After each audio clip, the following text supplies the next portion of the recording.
Vannessa Vasquez is an accomplished actress and filmmaker, and she is best known for her Emmy-nominated role in Hulu's East Los High, and most recently on the Fox drama The Fix. Please welcome my dear friend, Vannessa Vasquez. It's truly an honor to be here. I'm originally from Texas, so when I first came to LA, there's so much culture here, there's so much movement, there's so much activism with American Latinos here that I finally felt like I had a voice here.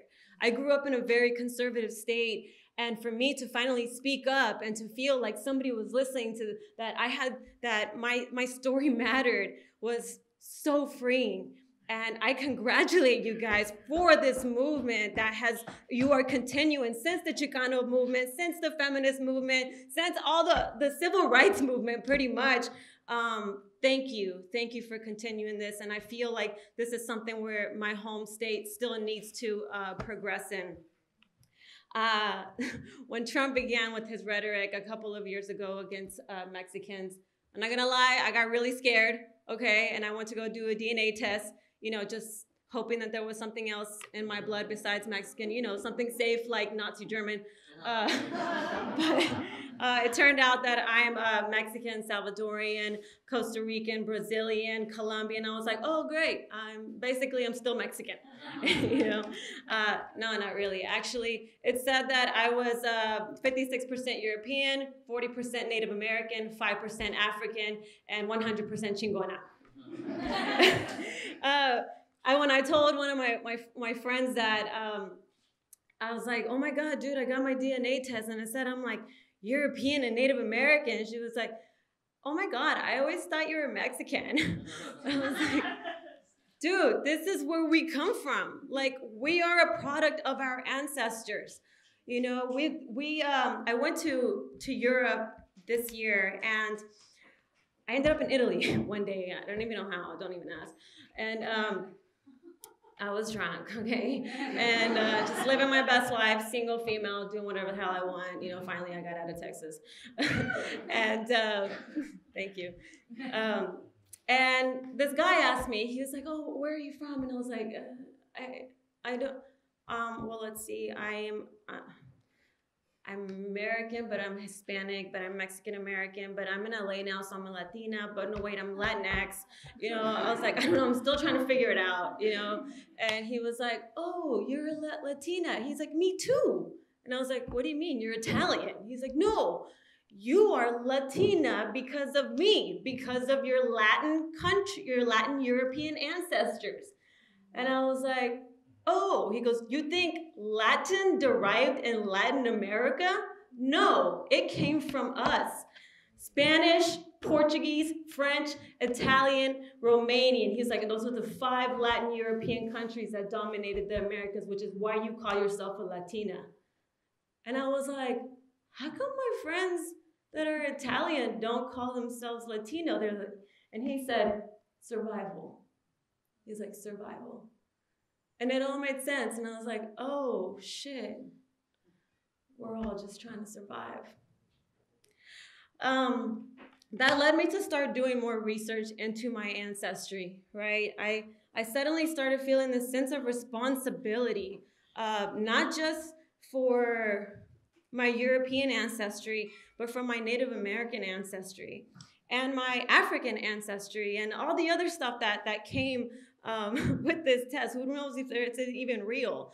But one thing that I noticed is that we are the culmination, we are the product of so many bloodlines, yet we're still seen as separate. And for me, one thing that I battle with in Hollywood is that, why can't you see that we are you and you are us? You know, we are the same people. And so we live in this separatism, and it's allowed me to look even further into my own soul, because truthfully, I'm tired of the labels. I'm tired of seeing myself and seeing other people divided because we're putting so many labels on us and this racism that's just constantly being heightened. I said, you know what, fuck it. I'm an alien, all right? I am an alien. Call me an alien from outer space because, you know, sometimes we feel like that, right? And I just started doing a lot of more devotion, connecting to my spirit, meditating, just coming back to that core place of love, that one collective consciousness in which we're all connected by, so that I can see and hear and understand my brothers and sisters through spirit, and hear our own specific divine dichotomy truths, that true truths can exist simultaneously. And if we could just silence the noise and the hate for one moment, we can really understand and try to see where we're coming from, and connect on our pain, and see where one person is suffering and another person is suffering on the same end, and two different races, but as human beings, it's the same pain. The pain and love, fear and love, it's the same thing as we bleed. We bleed the same, which is red, of course. I was meditating the other day, and I was invoking my ancestors, and I felt like this message that just came through, and I want to share it with you guys. It may resonate with you, it may not. It's called Dear Future Ancestors. Alas, we are finally here. The council responsible for your tears. We have been divided for so many years, through the veils of colorism, racism, sexism, and social class.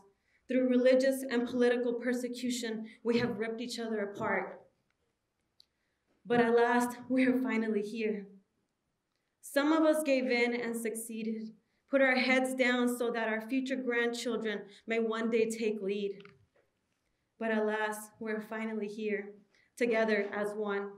Some of us in the same body, under the same sun. Yet this time, no one is leading. Our children are dying, both emotionally and physically. The pains of our mistakes, which is now their ancestral trauma, is killing us spiritually. Dear future ancestors, alas, we are here. We ask that you forgive us. Forgive us for our silence. Forgive us for our defeat. Forgive us for our rape and our injustice. Forgive us for our judgment. Forgive us for not thinking about you. Dear future ancestors, alas, we are here. We come to you for forgiveness, for healing. We come to you for revenge. Let it be us that which you prove wrong. Let us take the beating. Let us feel proud to take on that blame. Let us carry the weight of the guilt and the shame. Dear future ancestors, alas, we are here. Let us carry you forward. Let us teach you a new way. Because even though you can no longer see us, we can see you. We live through you because we are you and you are us. Dear future ancestors, we've been here waiting for you, ready to take you back, to create a new world where you only feel love. Thank you.